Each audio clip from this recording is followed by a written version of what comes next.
Hello, everyone. Welcome to the Transformation Leader Tools and Approaches to Conflict Resolution. I am Shasla Davis. I'll be in the background if you should have any questions or anything. Just go ahead and put something in the chat box and I'll let you know. And I'll answer them to the best of my capability. So today your presenters will be Dr. Sean Davis and Kimberly Judd. So I'm going to go ahead and turn it on to you, over to them.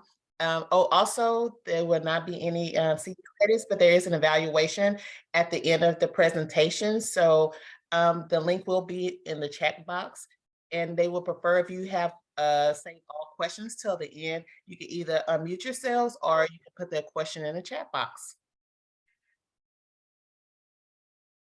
Right. Well, it's nice to see everyone today. We made it through a couple of days of conference already, and this is we are moving strong.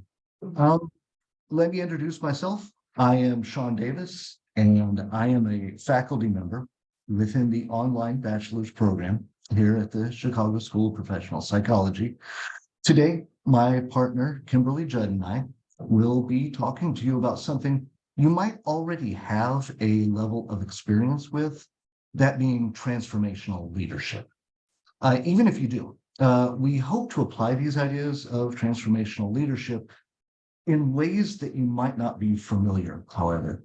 In this presentation, we're going to start out with a basic overview and then apply the principles of transformational leadership to both the counseling profession and to effective cultural leadership and conflict resolution.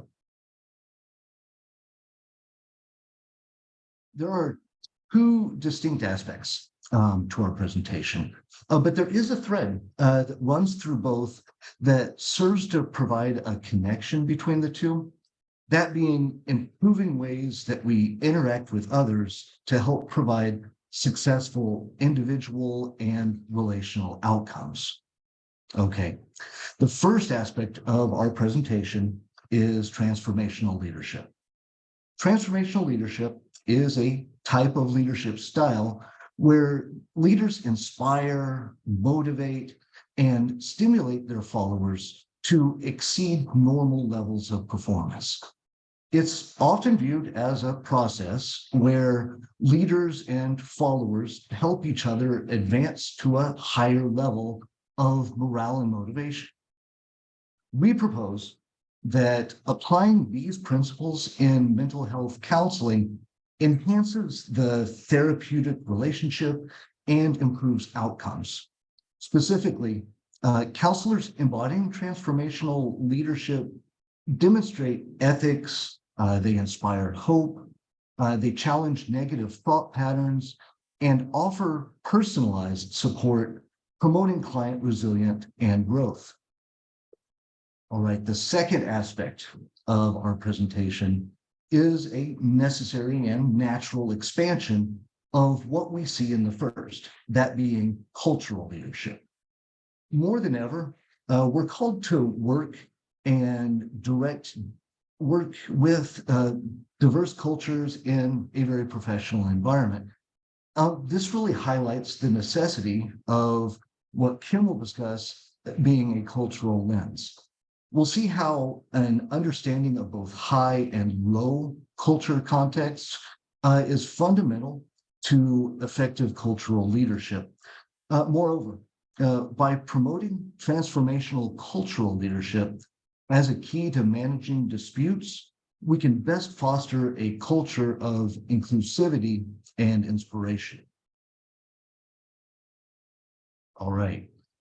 As I said earlier, transformational leadership is a style that inspires and motivates team members to exceed their potential, to engage in innovative problem solving, and achieve outstanding results. The theory that was first introduced by James Downton and later expanded on by James McGregor Burns and Bernard Bass, it's based on four key components, those being idealized influence, inspirational motivation, intellectual stimulation, and individualized consideration. These components are often referred to as the four I's. They work together to create an effective and influential leadership style. Okay, let's take a closer look at the first of these four I's, that being individualized influence. Individualized influence refers to the leader's ability to serve as a role model by demonstrating high moral and ethical standards. These leaders embody the values they wish to instill in their team members and constantly act in alignment with those values. They build trust and respect by showing a genuine concern for the well-being of their followers, thus fostering a sense of pride and loyalty within the group.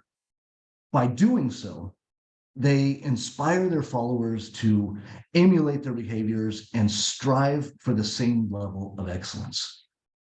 Okay, some key aspects of idealized influence include having a strong vision and mission, demonstrating, as I said, high ethical and moral standards, exhibiting personal integrity and consistency, acting with confidence and determination, and expressing a genuine care and concern for one's followers. Right. Next, we have inspirational motivation.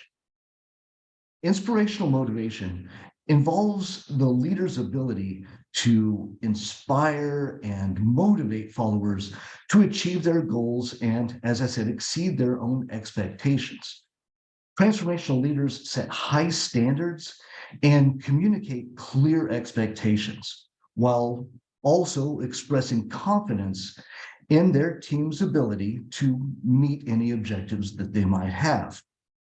They provide a compelling vision for the future, which encourages followers to be optimistic, to be committed, and more highly engaged in their work. Key aspects of inspirational motivation include things such as I said, having a clear and compelling vision, demonstrating high expectations for performance, exhibiting both optimism and enthusiasm, providing encouragement and support along the way, and delivering effective communication of goals that need to be met. All right, on to intellectual stimulation. Intellectual stimulation refers to the leader's ability to challenge their followers' assumptions, to stimulate creativity, and encourage innovative thinking. Transformational leaders promote a culture of learning, where followers feel comfortable questioning the status quo and exploring new ideas. They foster an environment that supports intellectual growth and problem solving, thus helping team members to develop critical thinking skills and become more adaptable in the face of change that comes up. All right, key aspects of intellectual stimulation include the expression of encouragement of critical thinking, challenging assumptions and beliefs that exist, promoting creativity and innovative thinking, being open to new ideas as they come along, and valuing continuous learning and development. Okay, finally, we have individualized consideration. Individualized consideration is the leader's ability to recognize and address the unique needs, abilities, and aspiration of each team member. Transformational leaders show a genuine concern for both the personal and professional development of their followers. They offer coaching, mentoring, and feedback that is tailored to the individual, thus helping them to grow and reach their full potential. By demonstrating empathy and understanding, they create an inclusive and supportive environment where followers feel both valued and appreciated. All right, key aspects of individualized consideration include understanding and addressing individual needs, tailoring the coaching and feedback that is given that I said, demonstrating genuine empathy and a genuine concern for the individual, providing mentoring and personal development, and, like I said, expressing a recognition and an appreciation of individual contributions that are made.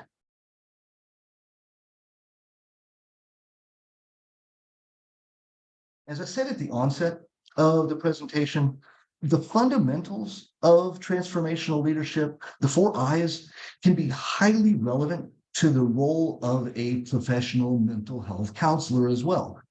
In fact, the principles of transformational leadership can be applied to the therapeutic relationship to foster growth, to inspire change, and to facilitate positive outcomes for the client.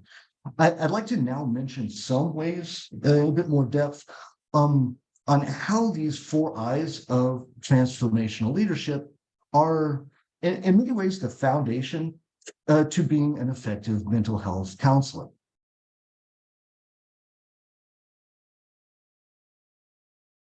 All right. Regarding idealized influence, counselors should embody, not surprising, high ethical and moral standards in their practice, adhering to professional guidelines and established codes of conduct.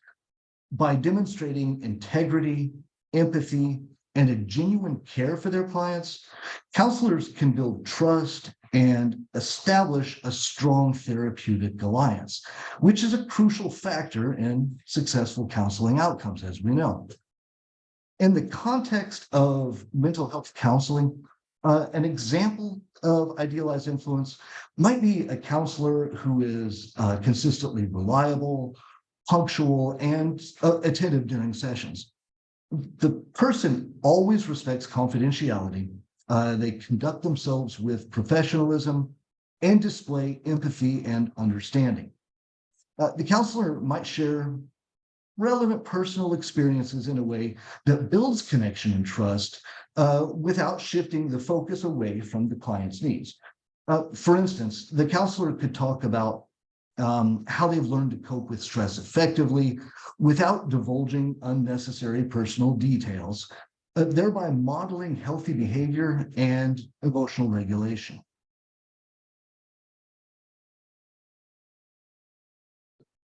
All right, regarding inspirational motivation, counselors can inspire hope and motivation in their clients by helping them set realistic goals and envision a better future. By expressing confidence in their client's ability to change and overcome challenges, counselors can foster a sense of self-efficacy and resilience. For example, a counselor demonstrating inspirational motivation might work with a client who has been struggling with depression and a lack of motivation. The counselor could help the client identify small, achievable goals, such as going for a short walk every day or reaching out to a friend, perhaps once a week. By focusing on these manageable goals and expressing a belief in the client's ability to achieve them, the counselor can help foster hope, they can inspire motivation, and they can facilitate progress, much as we see with the transformational leader.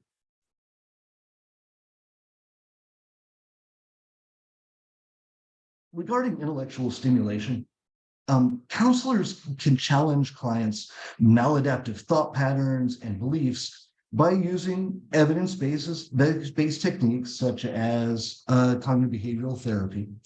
By encouraging the clients to critically examine their thoughts, their emotions, their behaviors, counselors facilitate the development of new perspectives and coping strategies, providing intellectual stimulation much in line with what we saw with the transformational leader. For example, a counselor practicing intellectual stimulation might work with a client who is caught in a cycle of negative thinking.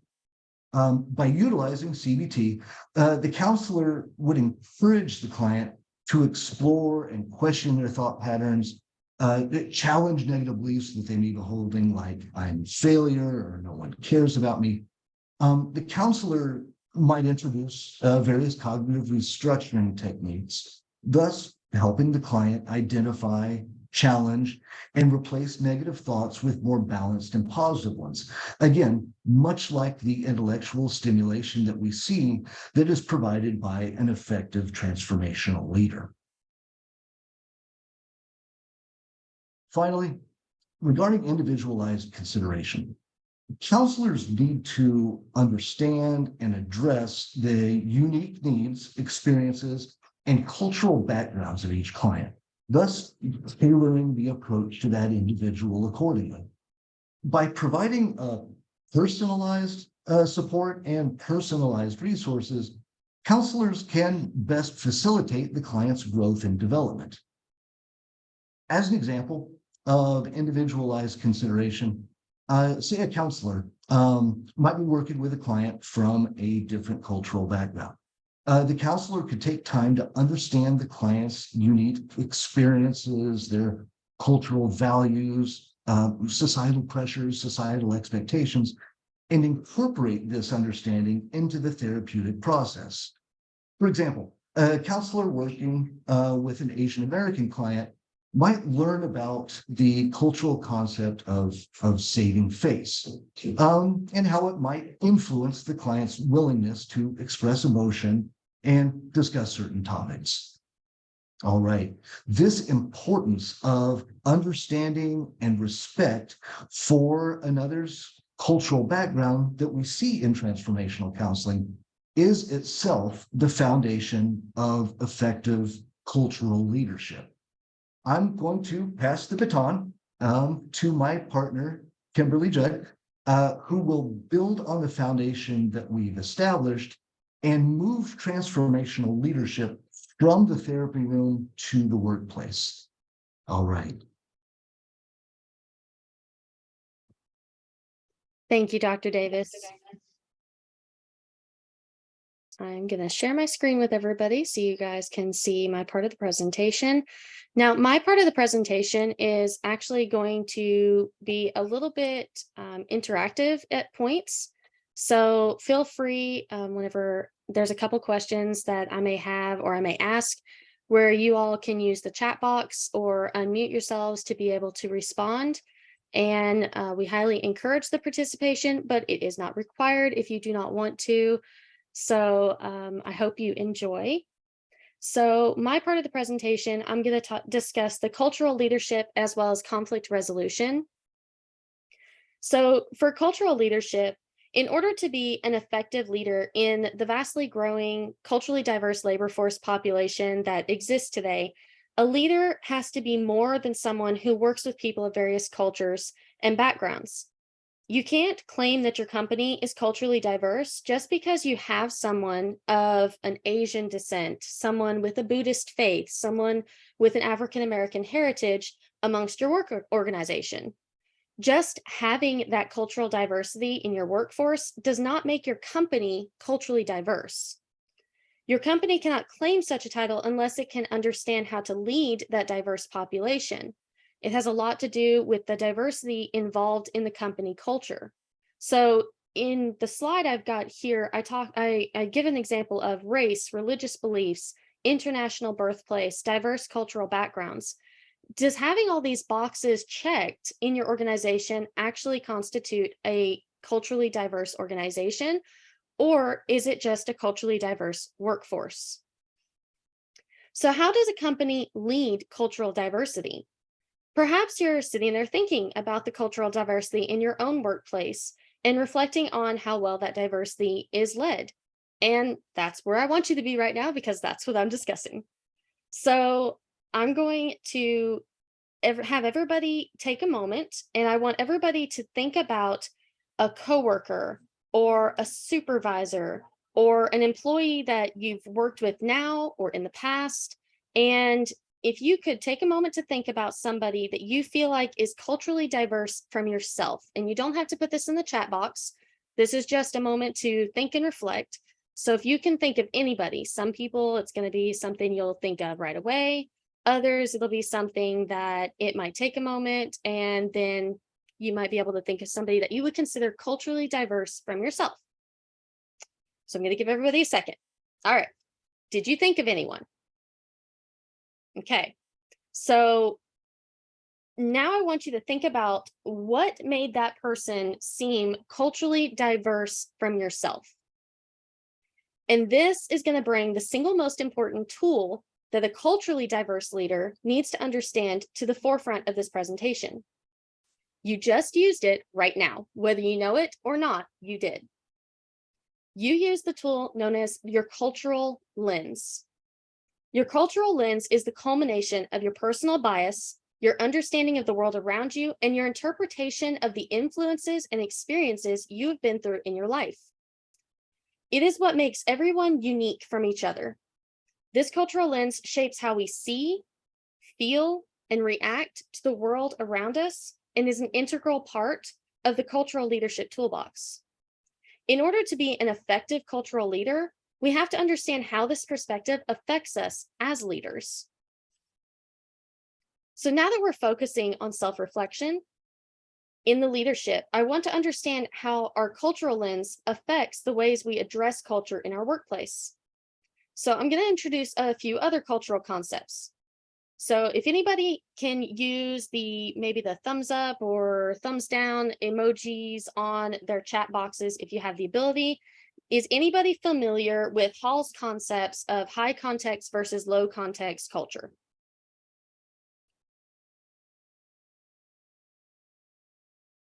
Okay, so we have a few. All right. So with these concepts, the high context cultures are going to be more cultures that value the power of your word as law. They have a lot of the we before me context. There is a lot of focus on others before self, and there's no room for individuality. Now, low context cultures are going to be the opposite. They're going to focus on the individuality and creativity amongst individuals.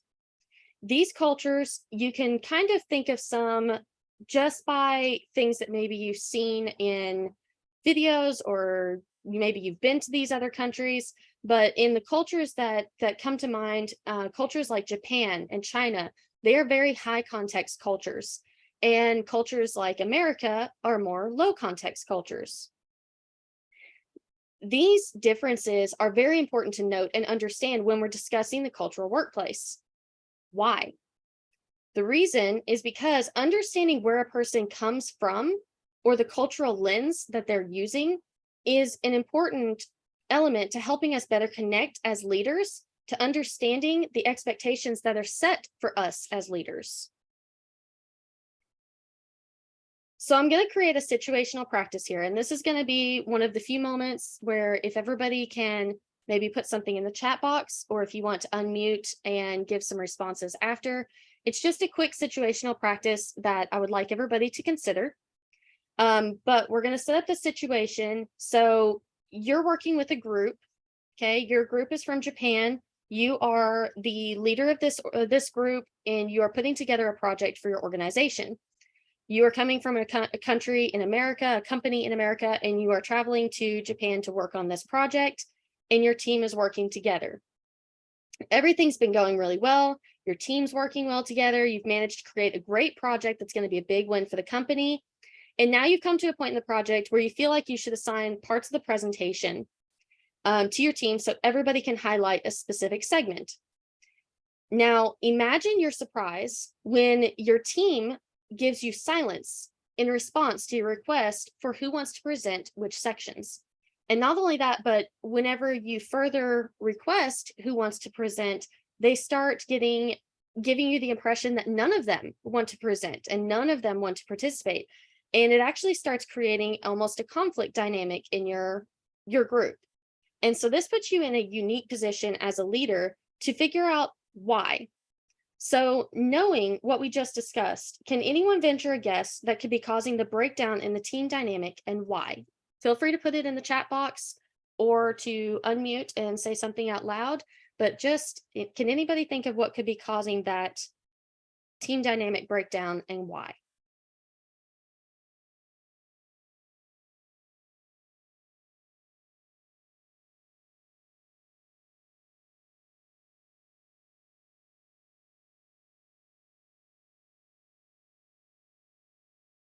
I'm going to give everybody a second because if you're typing, it could take. maybe allowing others to choose first. Okay, that could be a example. Okay, so for this example, for the situation that we're talking about here, we want to really focus on the high context and low context cultures we were talking about. So you are from America, coming from a low context culture, working with a group that is in Japan, which is a high context culture.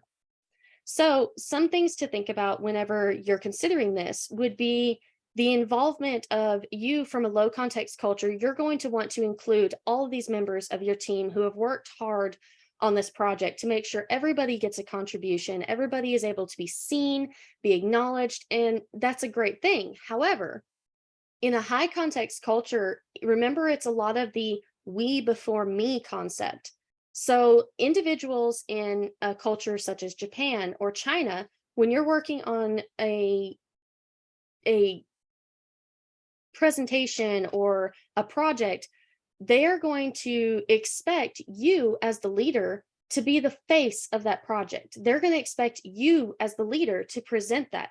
They're not going to expect to have a role in that spotlight because their expectations for you as a leader are different than what your expectations for you as a leader would be because of the cultural difference. So, your cultural lens, you want to give everybody an individual spotlight to make sure they're acknowledged. However, the high context cultural lens, they're going to expect that their highlight is the success of the project, the success of the company, the growth. That is going to be their reward for their participation. These would be the same types of individuals that would actually find it offensive to be singled out as an MVP for the project or somebody who is highlighted in front of a group. They would find that to be offensive because in their culture, it's very offensive to be an individual sticking themselves above and before anybody else. And so that's a very important lens to think about when you're working with this group of diverse cultures. So, knowing this, as a cultural leader, it is our job to put forth the effort to learn and try to understand without judging, at least a basic understanding of the cultures that we're leading. It doesn't mean that we have to agree with the culture, but by putting in the honest effort to understand where the cultural lens is coming from, it can give us insight into how to react to various situations and how to better connect with our people. So, if you've been in the workforce for any amount of time, you have probably come into to moments of conflict, whether the conflict involved you directly, indirectly, or you just heard about it through workplace gossip chains. You know that conflict is often present in the workplace situation. Often, conflict surrounds and involves one common denominator: power. Power can cause a break or a shift in conflict in most situations, and understanding how and why can provide insight into how and when to use the tools that we've discussed in this presentation. Power becomes evident most of the time after a conflict occurs. For example, if someone gets a promotion, it can lead others to see this new sense of power their coworker receives as an automatic negative. And then if someone messes up or if a leader is discussing the problem with someone, it can be a very physical feeling of the power dynamic difference between the employee and the leader because of the sense of what the leader's power can do to that employee. So, the best way to avoid and resolve conflict is actually both simple and complex. You have to be able to identify where the power lies in the situation, and it isn't always with the leader. Please keep that in mind, as well as how that power can affect the situation. Knowing how, when, and why this happens is where our transformational leadership toolbox comes in handy.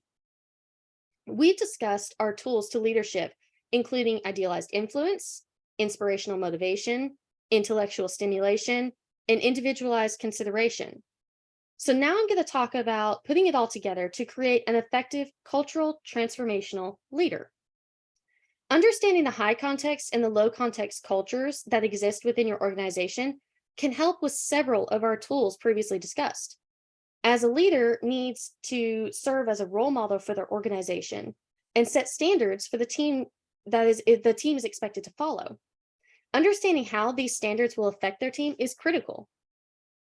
As a leader, your team will have expectations set in their minds of what your role as their leader will be.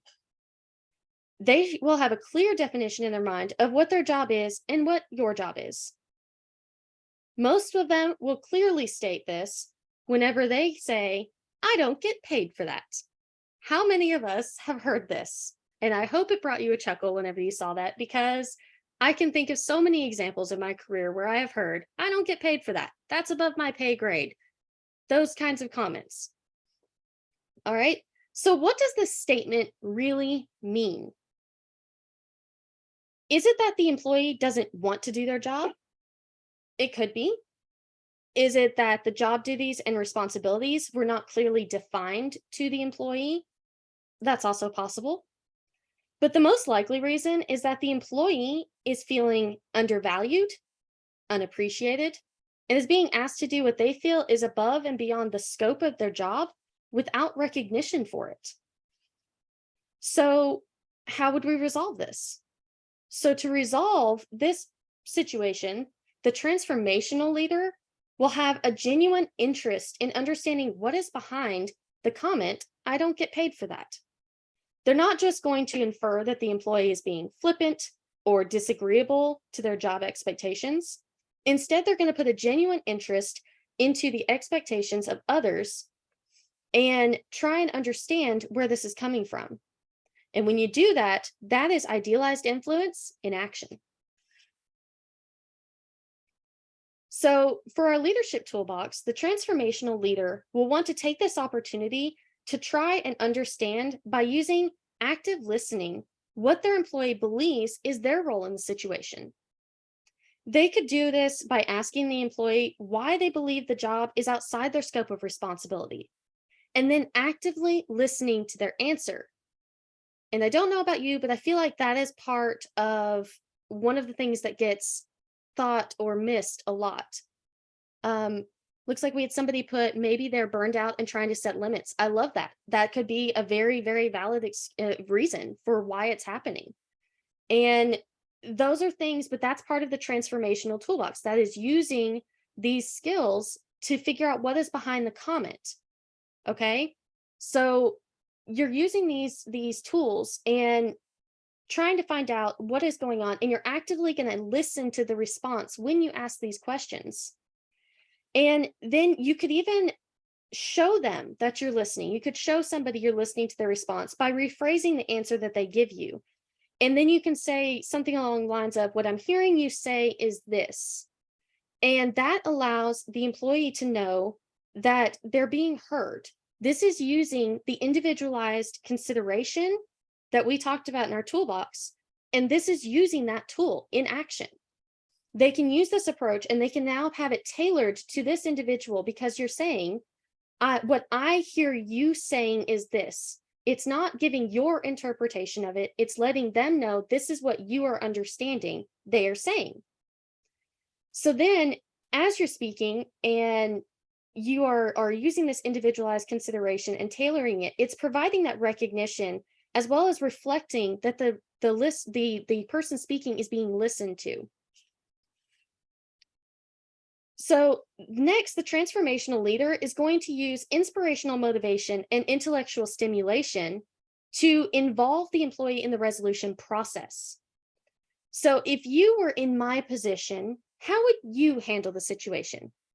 That's a great example of a statement that could be made, or a question that could be posed. And this question shifts the power dynamic. We talked about power earlier.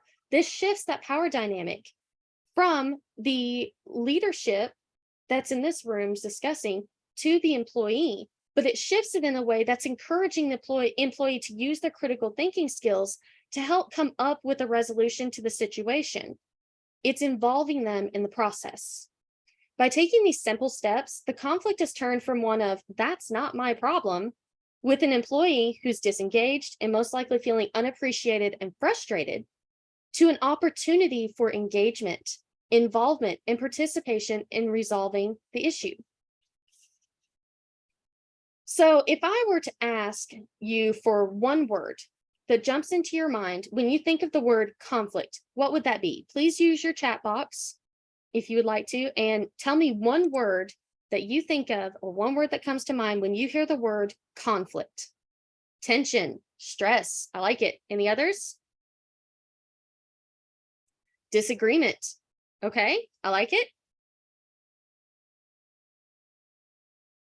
All right.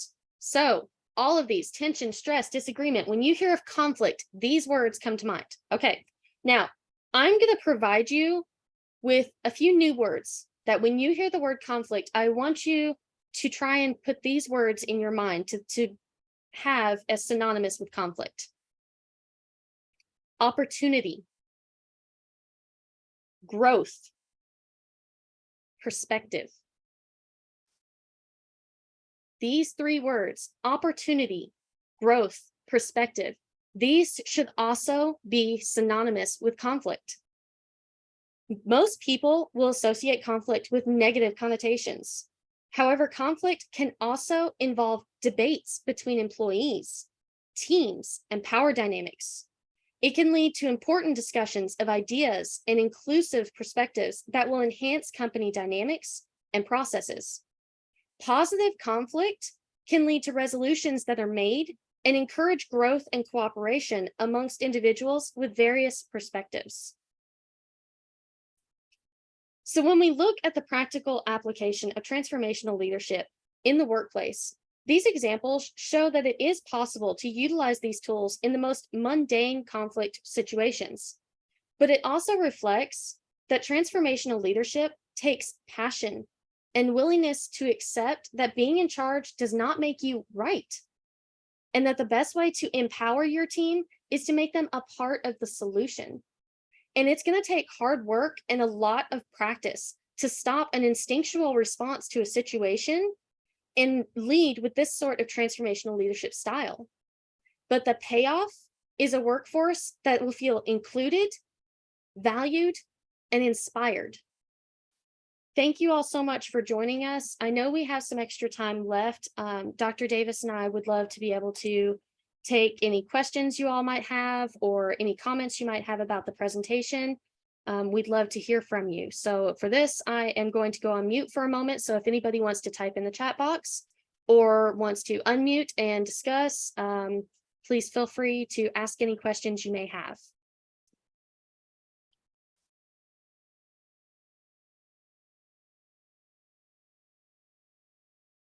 As people are typing any questions that they have, I'm going to relay a short story.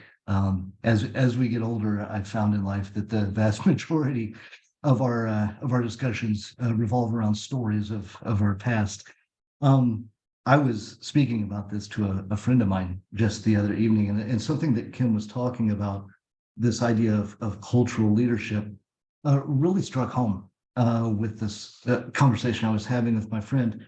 We were recalling a situation where we were doing research in Tokyo. It was part of a larger health awareness study that we were doing, looking at ways to maximize communication between doctor and patient.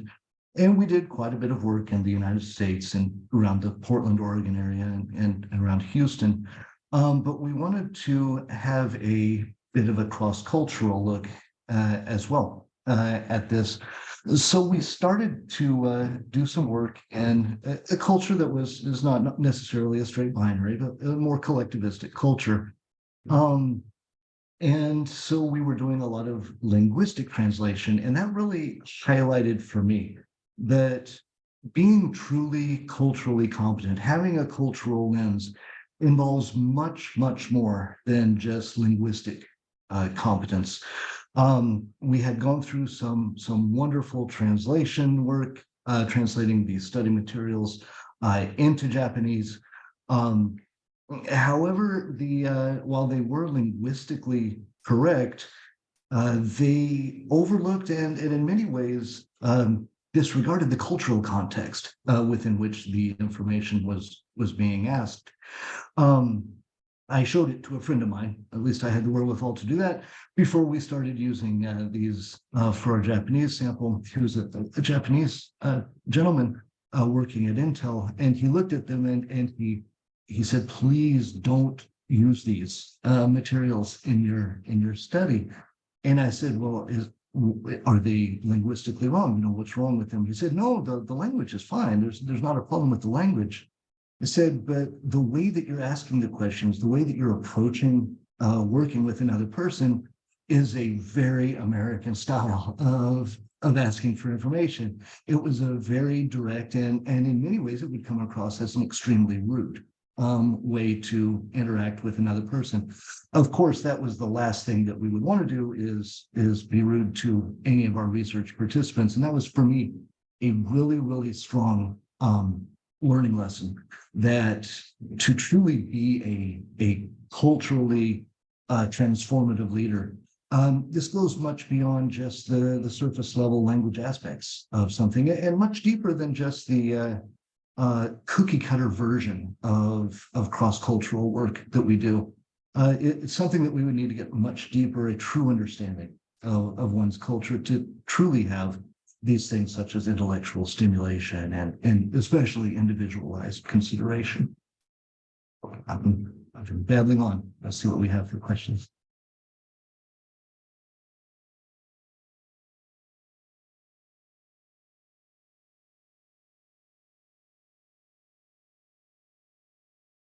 So it looks like we have a comment in the chat box about the problem I find with leadership is individuals not addressing the issue or pretending like it's not there, creating a toxic positive environment.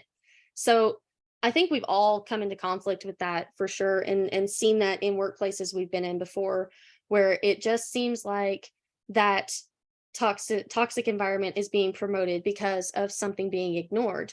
But also something that when you're writing this out, the problem that you find with leadership with individuals not addressing the issue or pretending like it's not there, it also, I don't know if you've noticed that, but just that comment there is also involving a lot of feeling like it's not being heard. And that's some of what we were talking about with this presentation. It's that lack of feeling heard and it's feeling ignored. So that if you as a culturally diverse leader using this transformational toolbox, if you are using these tools to help the employees that you're working with and coworkers and all of these situations that you're working with, help them feel heard, then they won't feel like the issue is being ignored because they're being heard, they're being acknowledged, they understand that it's being said. Now, whether or not something is done about that, that's something that is beyond the scope of what we can talk about in this particular presentation, because it's going to be very distinct for each organization. However, what you can do is make sure that your people are feeling like they are being heard, they're being, listened to, and that what they're saying is important and it matters, and it's being at least acknowledged in that respect. And that in and of itself can give that empowerment to people that you're working with. I couldn't agree more with that. That's a fantastic observation on that, and I appreciate you bringing that up, Jose, because that really is getting at the heart of the benefits of a transformational leadership style. I tend to think of it as the distinction between a top-down and a bottom-up approach to relations, be it employee relations, therapeutic relations, whatnot. That the situation we're in, it's a very top-down approach. The leader is the one who's dictating what will be done. And often in those situations, that top-down leader is going to be the one that sets the stage for the work environment. If you're coming at it from a very transformational stance, it's more of a grassroots approach where there is a hierarchy of position. Of course, that's part of the business world. There's a hierarchy of responsibility. However, there's a constant interplay of both knowledge and really a communicative resource going up and down the ladder from that. A truly transformational leader is one that will set the stage in some ways, but they're also receptive to the immediate needs of their employees, looking at issues that are taking place in the environment. A transformational leader is one that is much more than a director. They're one who is a co-member of an active team. They're seen as such, and they play a very valuable role in team cohesion as much as in directing the behaviors. Fantastic. I'm really glad you brought that up, because that is something that we tend to see in very non-transformative situations. So it looks like we've got about 10 minutes left, and then everybody's going to get a nice break for lunch. Are there any other questions or comments that anybody has, maybe situations that we could all discuss about something that you've seen in your workplace, or something that you feel like would be a good example of where to use these types of tools?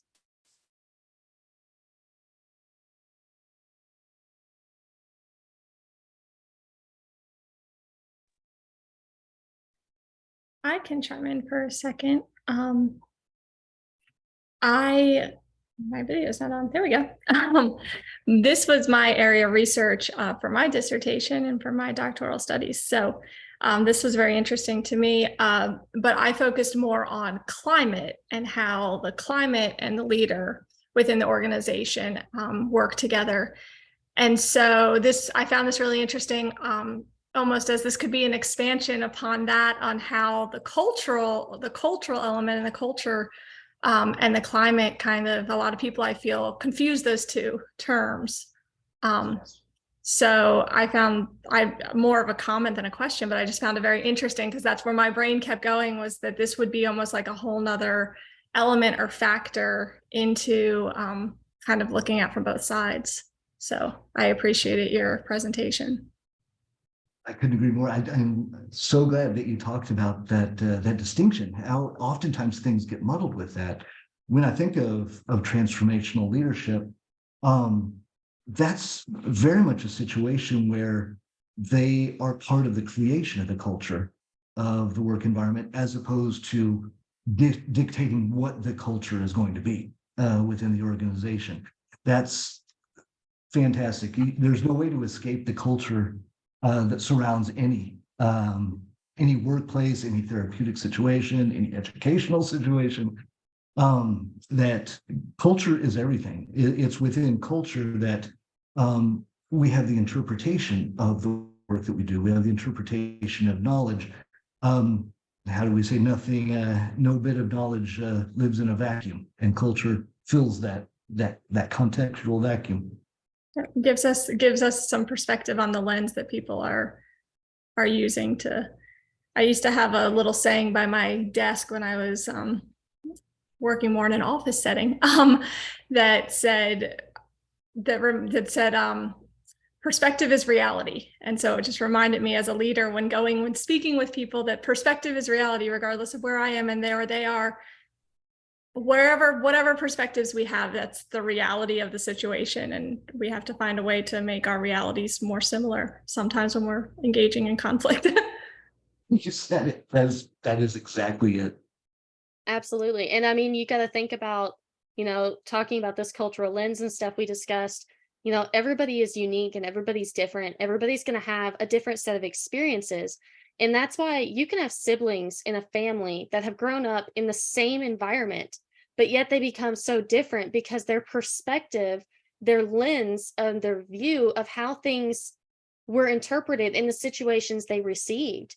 And we could go into a whole, thing about the psychology behind it, and the behavioral and everything else behind why two people can be in the same situation and have two different interpretations of it. But it's all about that cultural lens. It's about that perspective, and about the culmination of everything that you see, feel, and do, and your interpretation of that. So when you take that as a leader coming into an organization and leading this diverse group of people who all have this diversity in their perspectives, that's something to really think about, because like we said, your lens is going to affect everything. As a leader, it will affect everything you do. And it's also important in that self-reflection to know what your lens is, to know where your bias is and where your perspectives are and how that's going to affect your reaction to something. I've done so much self-reflection both before this presentation and during the research for this presentation of trying to figure out where my perspectives are as a leader and where my biases are. And I used to be somebody that was like, oh, I don't have any bias. And then I realized I do. And it's not necessarily a bad thing. And it's not something that I try to do. And I'm trying to work on having less reaction to that bias. Thank you, Jose. Yes, everyone carries bias. Yes, Yeah. that's exactly, like, everyone has something that they're going to have, and that bias will affect every aspect of your life and the reactions that you will have. And that's an important thing, because when you're a leader and you're leading in these, perspectives like Dr. Davis is talking about, you're going to have that influence on what influences the culture. You can't create the culture, because the culture is going to grow on its own. Yes. But you influence where that culture starts and how that culture grows in many ways as a leader. And so understanding that bias is going to put a large reflection on what your reactions will be, and therefore what other people are going to see from you and the interpretations of those reactions they'll have. Exactly. Fantastic. Yep, fantastic. So thank you for the dialogue, and thank you for your presentation. We are at the end of the presentation. I don't see any questions coming in. So, and I do believe, I'm saying this tentatively to this group of participants because I haven't told anyone else yet, that our website is up and running again. My IT has told me to treat it cautiously. So hopefully I will have those emails with the evaluations out to you, to everybody shortly. But thank you everyone for joining us today, and have a great afternoon. Bye. Thank you all. Bye-bye.